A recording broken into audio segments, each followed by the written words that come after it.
ছোট গ্রামে থাকত দীপু নামে এক ক্ষুদে ছেলে। দীপু খুব গরিব ছিল, কিন্তু তার মনটা ছিল সোনার মতো ভালো। সে প্রতিদিন স্কুলে যাবার পথে রাস্তার ধারে থাকা পাখিদের দানা দিত আর গাছেদের জল দিত। একদিন বৃষ্টির পরে দীপু রাস্তার পাশে একটি পুরনো প্রদীপ পড়ে থাকতে দেখল।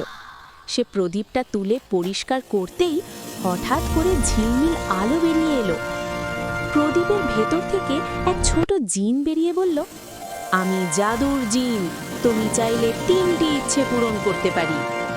দীপু একটু ভেবে বলল, আমি চাই আমার মা যেন কখনো অসুস্থ না হয়। জিন হাসল, ইচ্ছে পূরণ হলো। দ্বিতীয় ইচ্ছে, আমার গ্রামের সব বাচ্চারা যেন পড়াশোনা করতে পারে। চারপাশে আলো ছড়িয়ে পড়ল।